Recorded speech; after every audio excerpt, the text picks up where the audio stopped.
तहानलेली धरती, चिंतेत शेतकरी. पावसाच्या प्रतीक्षेत नजर. आभाळाकडे. सध्या परिसरातील शेतकरी पावसाच्या प्रतीक्षेत दिवस कंठत असून शेतशिवारात सर्वत्र चिंतेचे वातावरण निर्माण झाले आहे. शेतीची मशागत, नांगरणी, वखरणी आदी सर्व कामे पूर्ण करून शेतकऱ्यांनी पेरणीसाठी शेती तयार ठेवली आहे.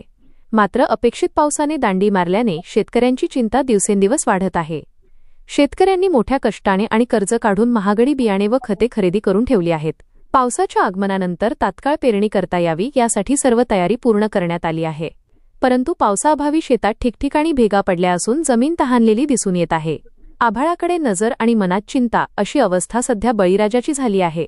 पेरणी उशिरा झाल्यास उत्पादनावर परिणाम होण्याची भीती शेतकऱ्यांना सतावत आहे.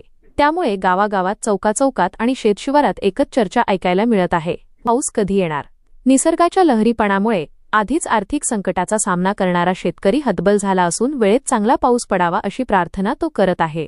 पावसाच्या प्रत्येक ढगाकडे आशेने पाहणाऱ्या बळीराजाच्या डोळ्यांत आता फक्त एकच स्वप्न आहे: वेळेवर पाऊस पडावा आणि शेती हिरवीगार व्हावी. तहानलेल्या धरतीला पावसाची आस, बळीराजाच्या डोळ्यांत आशेचा प्रकाश. Lokseva live news reporter Kamalakar Jamdade, Biloli.